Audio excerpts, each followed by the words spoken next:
This podcast is part of the Everyday Heroes Podcast Network, the network for first responders and those who support them.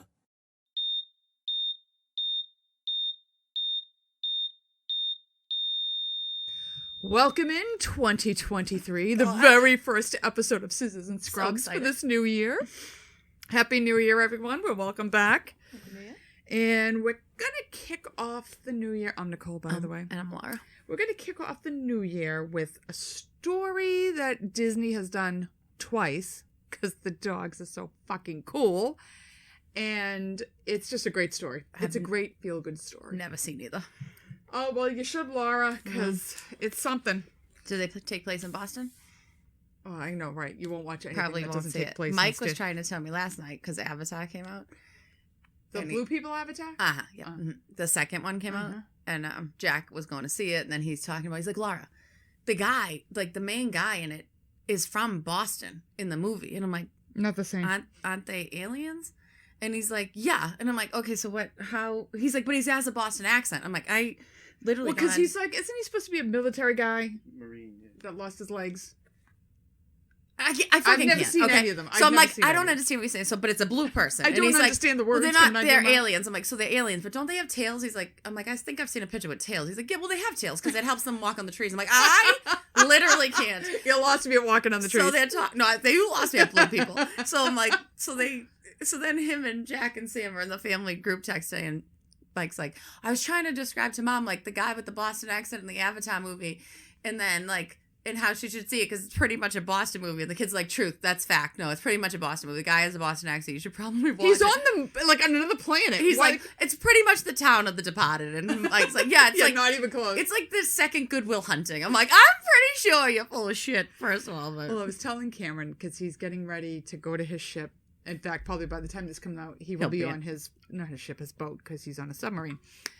And I said, dude, you're going to represent East Coast when you get on that boat, man. Like fucking Boston all day long. So we start talking about the town. I said, didn't you ever see the guy? Because I told him, I said, you should get a tattoo.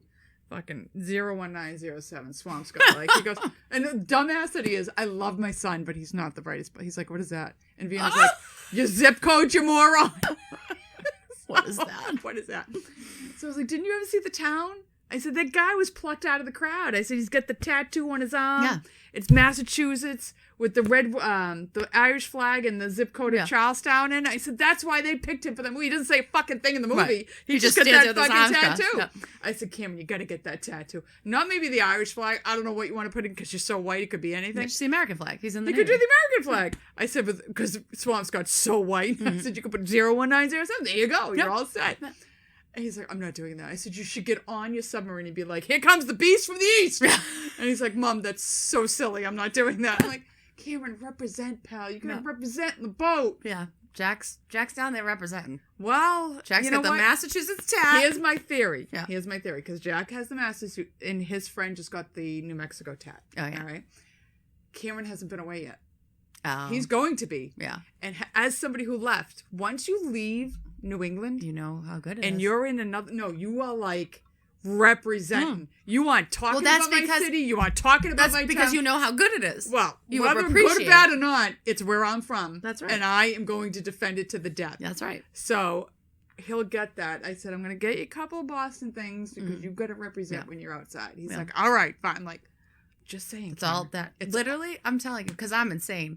And I always tell him, like, this is the best place in the world. This is the best place in the world. This is the best place in the world. And my kids thought I was insane. And Jack left.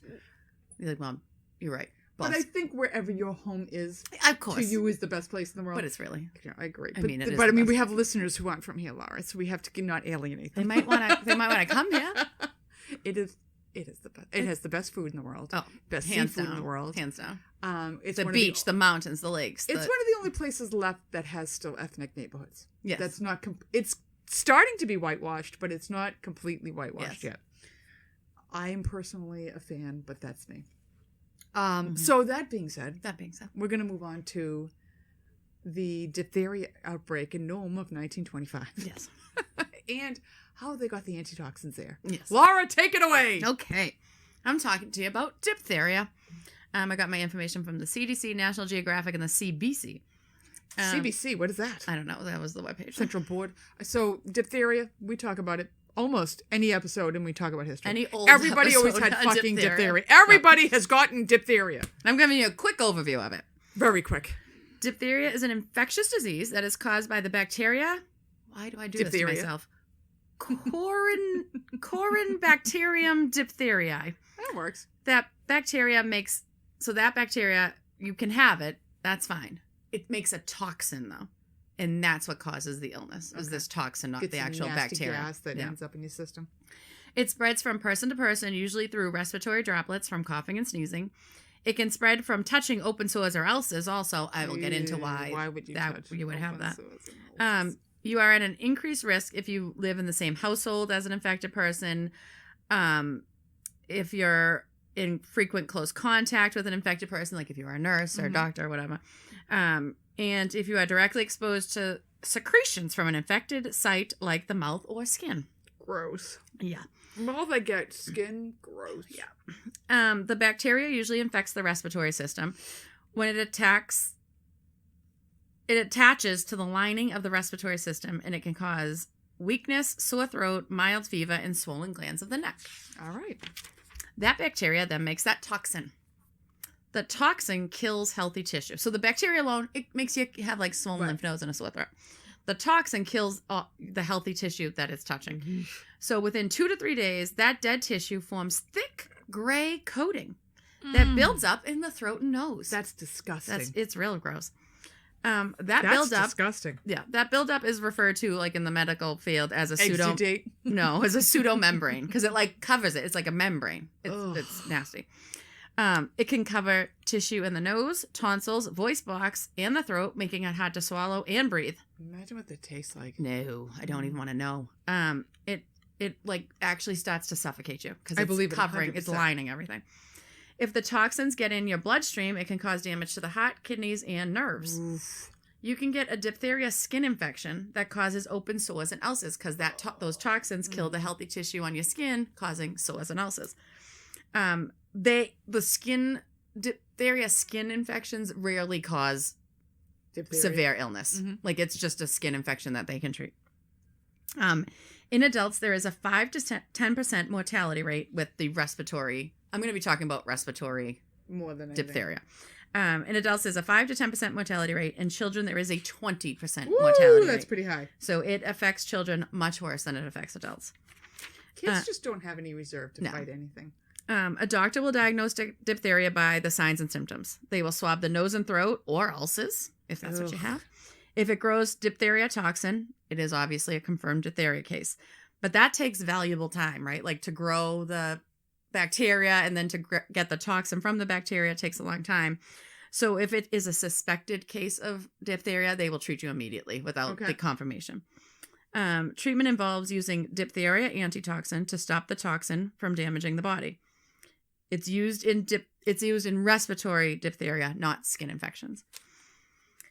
DAT, or the diphtheria antitoxin, is a med made up of antibodies. It is injected into veins, so it can be intravenous or into the muscle, an IM shot.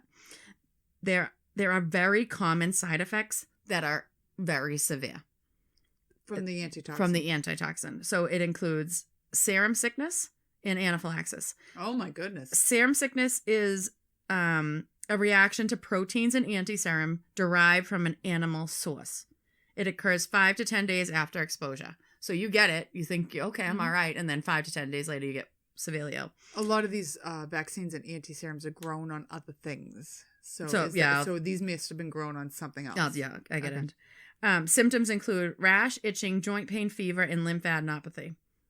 DAT was developed in the late 1800s. So, I mean, they made it a while ago. It is made from the blood plasma of horses that have been immunized against diphtheria. So that's why you can get this serum sickness.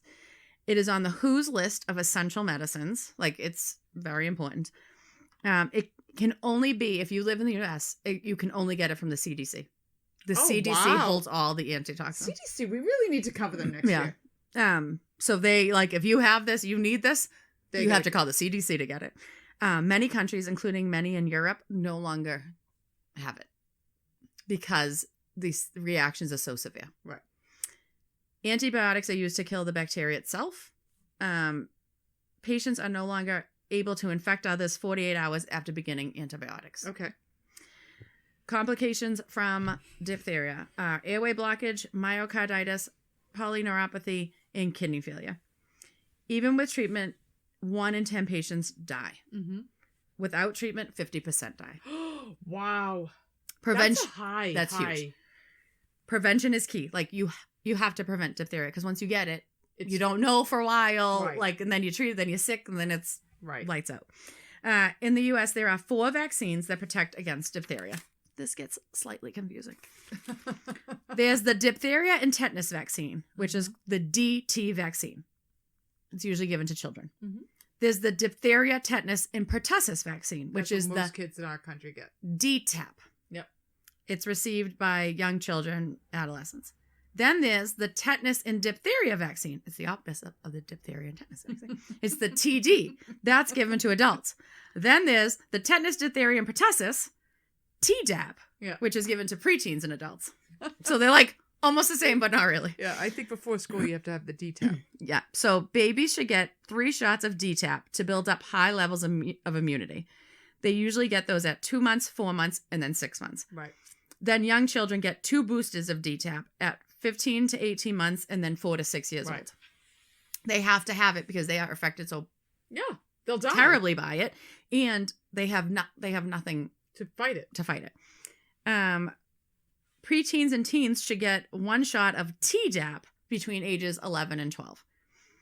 Pregnant women should get Tdap during the early part of the 3rd trimester. They are now giving everybody a booster when they're pregnant. We got it when we didn't. Now it's like, I know all the girls at work are like, oh, we have to get Tdap. My mother has to get it. My father has to get, like, anybody that's having close contact with that infant is supposed to get a booster. Wow. And the pregnant women, that's like, weird. I wonder if it's making a comeback. I don't know. Well, I think it's also the pertussis in it that they want them to get it for. Because I had whooping cough. I obviously was immunized, but the pertussis there was like no levels of pertussis. So I think they're giving it the booster so the kids don't get pertussis because children will die of pertussis.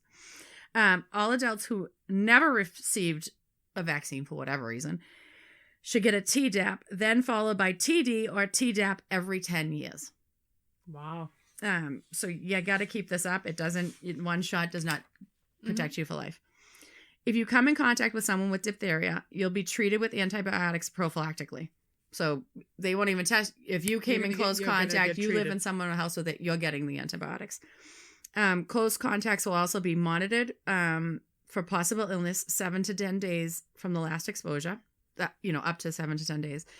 They'll be tested for diphtheria, and then they'll be given a diphtheria booster shot if your vaccines are not up to date. Health departments investigate each case of diphtheria to identify close contact. So if you don't have to stress like, oh, I don't know, maybe they had diphtheria. They're doing it. They will find you if you're a close contact. So it's serious, obviously, right? Yeah. You have to prevent it because the treatment could be too late. In Nome, Alaska is a place. It's a town. Way up in Alaska. It was founded in 1901. It is high on the western coast of Alaska on the Bering Sea. So it's way the fuck out there. It's up by the Arctic Circle. Yep.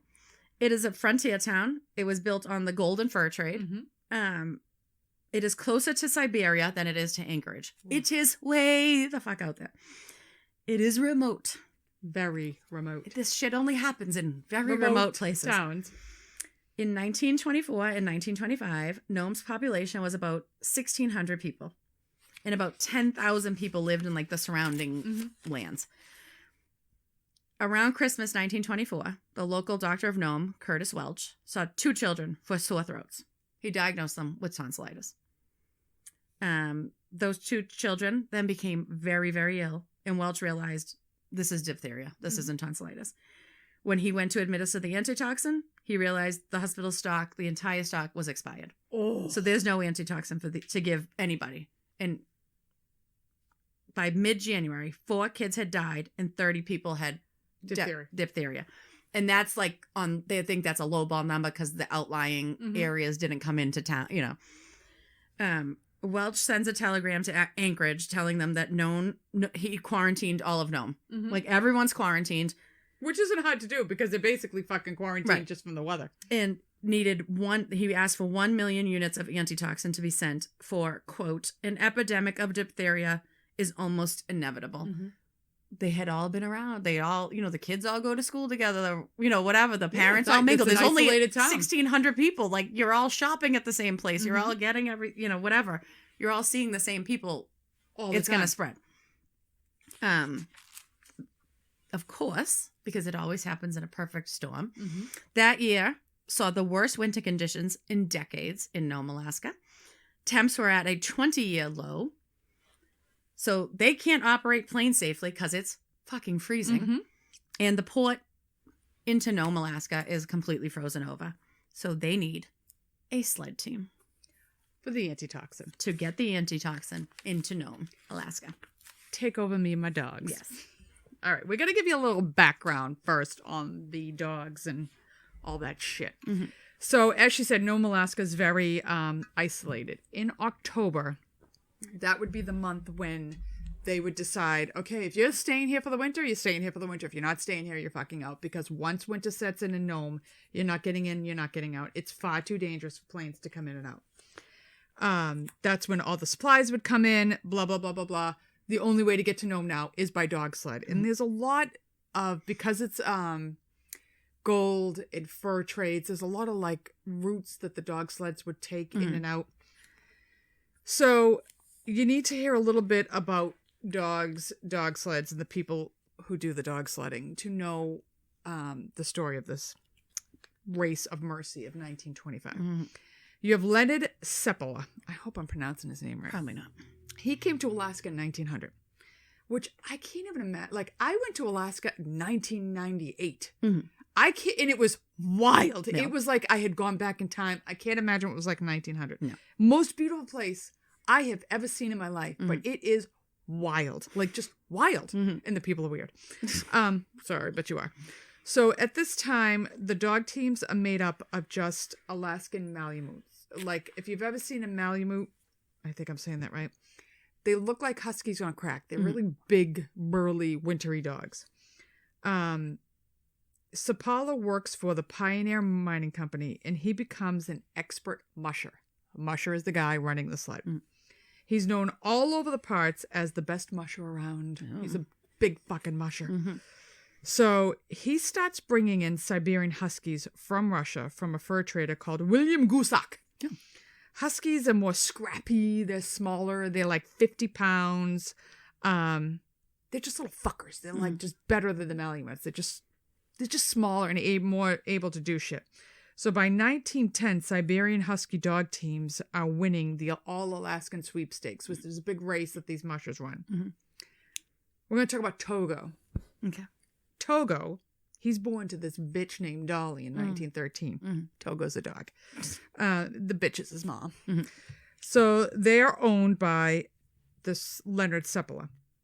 At this time, he owns Nome's finest dog sleds and dogs. Like, he is the man for the dog sleds. He's the guy. He is the guy in 1913. Any, like, champion dog comes from his kennel. Mm-hmm. So as a puppy, Togo's kind of sickly. He's small. He's kind of the runt of the litter. And Seppala's like, this guy is never going to be a dog sled. He's never going to be on a team. I'm going to give him to my neighbor. So being nice, he gives him to the neighbor. Togo's having none of this. He flings himself through a plate glass window and goes back to the kennel. And Seppala's like, oh, it's fucking Togo. He's back. Mm-hmm. So he's like, well, he can run along this dog sled with me. But Togo's a complete asshole. Yeah. So while the dogs are running harnessed up, he's biting at the heels. He's biting at the dogs. He mauled another dog on another dog team. He's a little fucker. Mm-hmm. So he's like, okay, so when you have the dog team, you get the guy in the sled, you get the wheel dogs. The wheel dogs are the dogs closest to the sled. Mm-hmm. And then you get the lead dog. The lead dog can be 20 to 40 feet ahead of this guy. Mm-hmm. He's like, all right, he puts him as a wheel dog. He puts him closest to the sled. By the end of the day, this dog is such an asshole that he's gone 75 miles with the dog sled, and he's now the lead dog. By the end of the day, he's such a dick that he's like, oh, he's not a real dog. He's not a middle dog. Well, let's just put him in the lead. Fucking dog. He's like, he's a born leader. All right. So they very quickly become inseparable, him and this dog, and they win the All-Star Alaskan Sweepstakes in 1915, 1916, 1917. Wow. Another one of Sapolla's dogs is Balto. Balto's a completely different kind of dog. Balto's a working dog. He's a reliable dog. He's a whatever you need me to do dog. I take the load. Okay, he's not a Togo, all right? Excuse me. He's a dog that he would never use as a lead dog on a team. He's going to use you to just run errands with. That's the kind of dog. He's like your mom. I'm just going to run errands. So they have this diphtheria outbreak in Nome, and there's no pilot's going to take a chance flying into Nome in January. So it's called the Race for Mercy. The Race for Mercy is going to cover 674 miles from Nenana, Alaska to Nome. It starts on January 27th, 1925, just after midnight. This is when the anti-serum it was shipped to Seward, Alaska, shipped by train up as far as they could get it. They pick it up at the train station, and this whole relay team is organized by whoever organized it to get this anti-serum to Nome. There's going to be 20 mushers and over 100 dogs that are going to try to cover 674 miles as fast as they can, because as they're trying to get there, the diphtheria outbreak's getting worse and people are dying. So the route covers raw wilderness, and at one point you're going to cross the Norton Sound, which is iced over water. Okay. In other, like, these routes have been there. This isn't like the first time they've ever used these routes. This route is a common route to get to Nome. It has been used for years by different traders and blah, blah, blah, blah, blah. So these 20 teams are selected. And even though in 1925, Sapolla is 47 and Togo is 12 years, he's 12 years old. That's pretty old for a dog. When you were saying he was born in 1913, like, he's old. He's old. They're old. They're both old for this, but they are the best that there is. So they're chosen for the most difficult route, which is going to cover that water. The drivers are responsible for keeping the serum from freezing, because if it freezes, you could break bottles. It could be really bad. So it can't get frozen. In the freaking freezing it's Alaska negative wilderness. 20 degrees. Yeah. It's ridiculous. Like I said, I can't stress enough, if you've never been to Alaska, you cannot believe how wild the wilderness is. It sounds weird to say that, but looking at it, it's intimidating, just thinking, what would I do if I was lost in there? Because there's no people around for miles. It's mountains and glaciers and grizzlies, and it's insane and cold. It's very fucking cold. So along the route, they're going to have warming. Like, they tell you there's stations they were going to stop at. They're nothing more than a hut with a fire in it that they're going to go to rest the dogs or whatever they're going to do. And the mushers would bring the serum in to keep it from freezing. They'd bring it to these warming huts. The average temperature in January in Nome on a really great day is 20 degrees. Sometimes these guys were going in through night at negative 20 degrees. Oh my God. The dog team choices are really important, like I said, especially for the lead dog. Because the lead dog can be 20 to 40 feet ahead of the musher, he's making decisions without the musher. That guy really is just, I don't know what he fucking does, because the dogs are doing everything. They may run into, he has to have a lot of fortitude. He has to be really, really smart, which sounds funny to say about a dog, but when I give you one story of Togo, you can't believe how fucking smart these dogs are. Some of the challenges on the trail could be they run into like a wall of snow, and that lead dog, the guy may not even know there's a wall of snow. That lead dog is deciding, can this team get over that snow? Can this team get around that snow? What is this team going to do? And that dog is making the decision for the other team. If you end up on an ice floe, so the water breaks up, that dog has to decide, like, are we going to try to get across this ice floe? Like, what am I going to do? It's crazy. Yeah. And sometimes, there's 2, 4, 6, 8, I think it could be 12, 14 dogs on a sled. They can get tangled up in the ropes. Yeah. And that can be detrimental as well. So it can be really hairy. And one quote is, a man is only as good as his team. Yes. Which is true. So January 27th at midnight, Sapolla picks up the serum. It's a little confusing for me because he gets the serum, he's out of the serum, but he's still in the race. Like, I don't know how this relay was going. I don't know if they just kept going to pick it up later. Right. But different people get the serum and people deliver it's going to get confusing. So if I confuse you, I apologize because I was confused myself. So he picks up the serum and he heads out. He's taking the most grueling parts of the race. After he and a few of the other mushers head out, the organizers change things and they add teams to the route, unbeknownst to all these guys. You can't tell people that in 1925. Right. There's no cell phone to tell you, hey, by the way, we added more teams, because they're worried. They want to make some of these things shorter so that they're really terrified that the serum's going to freeze or break. One of the teams added, unbeknownst to Cipolla, is Balto. Yeah. And with his handler, Gunnar Casson. Because Cipolla specifically told Gunnar, don't use Balto. Don't use this dog. So nobody knows these other teams have been added. And another problem is, while they're on the course, a huge fucking blizzard is coming in. Of course it is. And the organizers told people, like, wait till the blizzard passes. They're already out there. Right. They're not getting this word, and the huts aren't getting the word squall. So they're just fucking going. How this serum makes it is amazing, because there's no communication, and it's literally by chance. So in negative 30-degree weather, Cipolla and his team, they covered 170 miles in 3 days on these fucking dog slides. Which you can't, 170 miles to us in a car at 70, 80 miles an hour is nothing. Right. A dog sled, what are the max speed they're going? 15, 20 in miles the an hour? snow. They're in snow. Through the woods. Yeah. They're not going that fast because they're having 70 miles in 3 days. And he's not knowing there are other teams out there.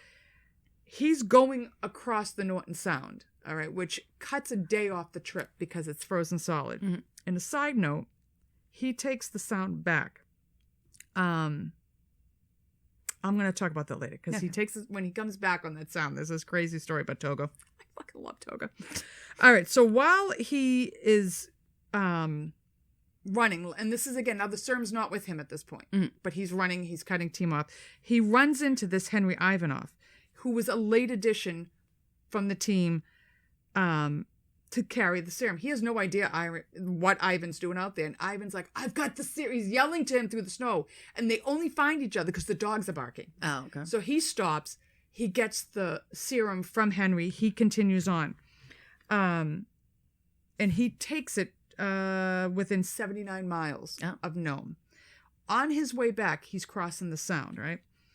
So they're on it, and they're on an ice floe. They don't know it. It starts to break up. And he can't get to land. So he takes Togo, puts a rope in the dog's mouth, and throws him 5 feet across the water to the safest part. Togo drops the line, gets in the water, grabs the line, rolls himself up in it, and pulls the sled, puts the ice floe back in so the sled can get back across. Oh, my God. My kids couldn't do that. They'd be, why are you throwing me? And the thing is, do that. These dogs get wet. They get frostbite. Yeah. You have to dry them off immediately. Take care of their paws, because if their feet get wet for 2 seconds, they're fucking frostbite. So it's just like, I heard this from this dog is such a badass. I fucking love Togo. So he saves the day. So he hands the serum off. Cipolla hands the serum off 78 miles from Nome. These mushers are getting frostbite. Yeah. Some of them are dying. Some of the dogs are dying. One musher's hands freeze to the sled. They have to come out with hot water, pour it on his hands to pry him off the sled. That's how fucking cold it is. The last leg of the trip falls to Gunnar Casson. And now there had been a couple of dogs that led the sled, and I don't know if they got sick of them, they could die, but for whatever reason, Balto now is running the sled. Balto ain't that dog, but he's now a lead dog. And this is specifically against Cipolla's instructions. Do not put Balto in the lead. Balto's running the fucking lead. The blizzard at this point, it's ridiculous. It's so bad the drivers can't see shit. But Balto is like, if you ever go horseback riding and there's a one horse that knows how to always fucking get back to the barn, Balto knows how to get to Nome. No matter how lost Balto is, he's going to find his way to Nome. And he gets lost, but Balto finds his way to Nome. And at one point, the sled tips and all the fucking serum ends up in the snow. Gunnar, with his bare hands in negative 30-degree weather, is picking up all the serum and putting it back in the sled. He ends up getting frostbite in his hands from it. But February 3rd, 1925, at like 5 o'clock in the afternoon, here comes fucking Balto leading the sled into Nome, Alaska. Mm-hmm. Gunner is in the back. He's barely conscious. He's almost completely dilapidated by the time he gets to Nome. They covered 674 miles, all of these teams. Yes. 674 miles in 5 days. Wow. People can't cover that in a car in 5 days. Okay, 5 days. When they pull into Nome, Gunner pulls himself off the back of the sled, walks to the front, grabs Balto, and collapses. Mm-hmm. This is all that Nome sees, is him grabbing Balto. Dr. Welsh grabs the serum. All of it's frozen solid. Oh my God. So he has to bring it into a shed at 45 degrees and slowly thaw all the anti-serum. It takes 18 hours for him to thaw the anti-serum. Eventually, he's able to start giving, after 18 hours, he's able to start treating the places.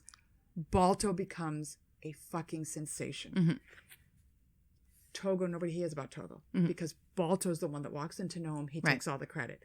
They make movies about Balto. Mm-hmm. They make a statue for him in Central Park. Mm-hmm. He takes all of the credit. He does a fucking tour down in the United States. Eventually, Gunner is telling everybody it wasn't just Balto. Mm-hmm. Like, you've got to meet Togo. Togo was the hero of the day. Togo did the hardest trips. Mm-hmm. Togo was the tenacious dog that saved the day. So eventually, Disney also makes a movie about Togo. Togo also gets a statue in Central Park. So there's both those dogs. Balto ended up on like a carnival circuit. Somehow, the owner, Sapolo, got swindled out of Balto. That's the only way I can explain it. Yeah. And he was on this tour, and people from like Cleveland, Ohio, were like, this dog's fucking not doing well because they used to be in the snow. Yeah, he doesn't want to be on a tour circuit. Right.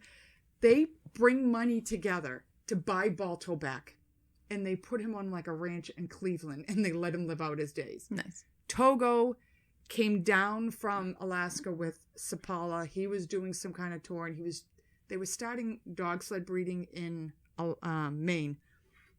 Excuse me. And Sapala had gone to Maine with this dog. He's played by William Dafoe in the movie, if you want to get an idea what this guy looks like. Mm-hmm. He goes to Maine, and he realizes there's no way, this dog's too old to make it back to Alaska. So he leaves him with this woman. And if you Google Togo, you'll see a picture of him at like 15 years old, and he's hanging out with this woman in Maine. He lived out his days in Maine very, very fucking happy. Mm-hmm. So this 1925 race leads to what we now race as the Iditarod. Mm-hmm. The Iditarod race is the same trails. It's actually longer than... I'm going to give you very brief overview of the Iditarod because you could really get into the Iditarod. It's a race that's run today, and it covers the same route as the Great Mercy Race, but it's actually longer. It's added on to each side. On the even-numbered years race, they run the southern route. On the odd-number rates, it's the northern route. And the length of the race is like 975 miles. The southern race is different a little bit here. They round it up to like the number 49 comes in because 49 was Alaska's the 49th state. Mm-hmm. So they round it up to that. It has 26 checkpoints on the northern route, 27 checkpoints on the southern route. The mushers will have so they plan for this race, all these checkpoints, the mushers fly shit to all of these checkpoints so that they always have supplies for the dogs, for themselves, medical supplies, food for the dogs, food for themselves on this race. It starts on the first Saturday in March in Anchorage, Alaska. The first musher will depart at 10 a.m. and then there are 2-minute intervals. Every musher goes after that.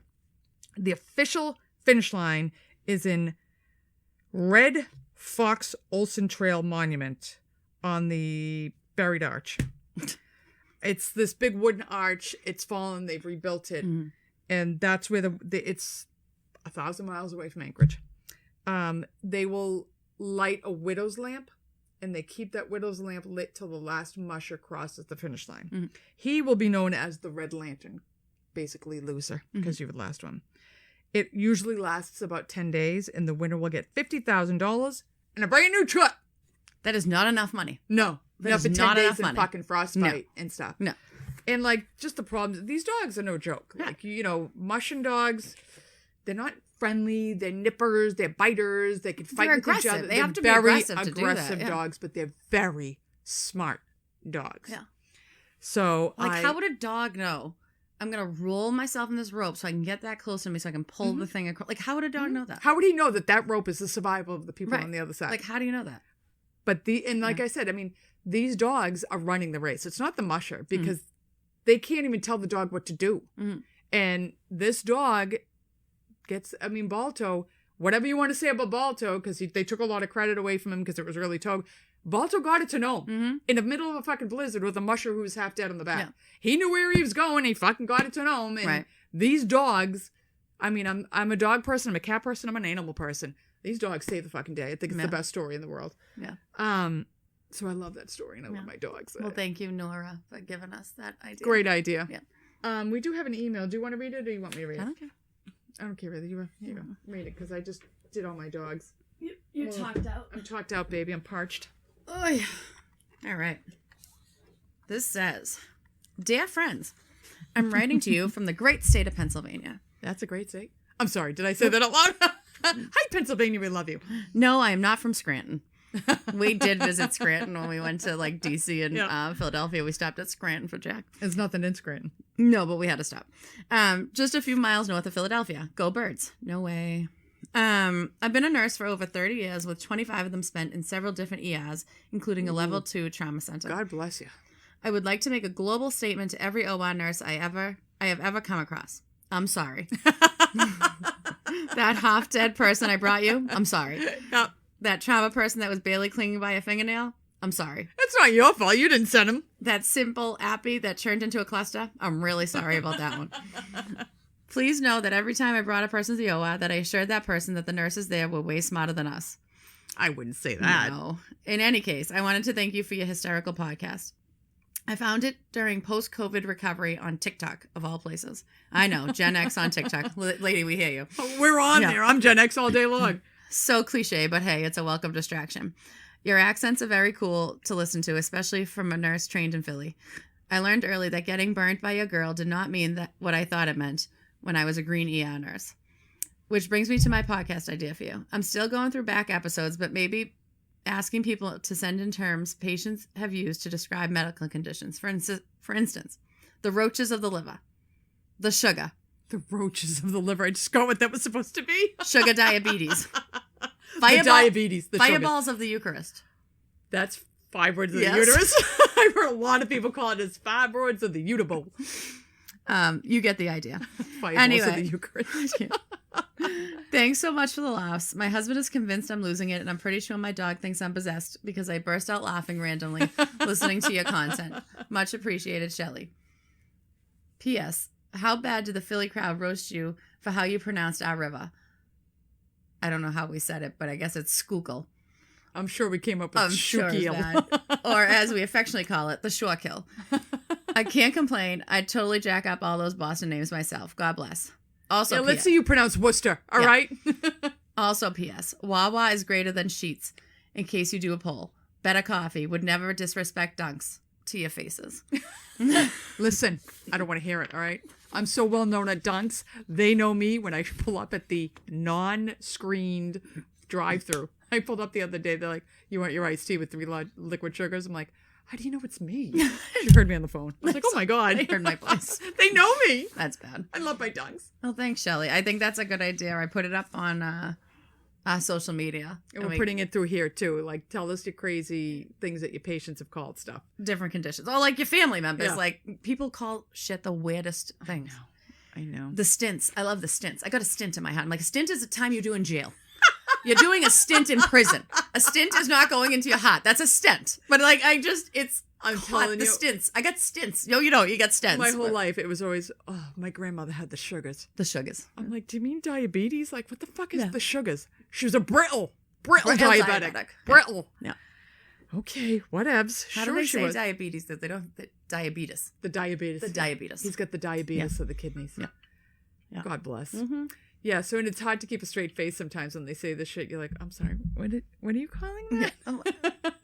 Did you spend time in prison or you had a heart procedure? I'm not sure what you're talking about. I'm not really sure what we're talking about here. Prison Mike, speaking of Scranton. Yeah. Thanks, Shelley. All right, welcome to the new year. Hopefully we'll be able to come up with some really great episodes for you because we're year 5 now and I'm getting tapped, man. So come up with some shit for us to talk about. Yeah. Though I did love my dogs. They made me so happy. I was so excited to do this episode. It's very cute. Very cute. Yeah, we got some Black History Month coming up. I thought we could do some stuff there. I had some ideas. We got some women in medicine we could talk about. But yeah, talk to us. We'd love to hear from you. We love your emails. We're going to be lightening up on the TikTok.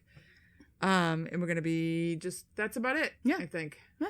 All right. Yeah. Happy New Year. Happy New Year. We'll see you soon. Bye. Like, subscribe, rate, and review the Scissors and Scrubs podcast on whatever podcast app you listen to us on. Follow us on Twitter, Facebook, and Instagram at Scissors and Scrubs. And email us any of your stories or thoughts to scissorsnscrubs@gmail.com.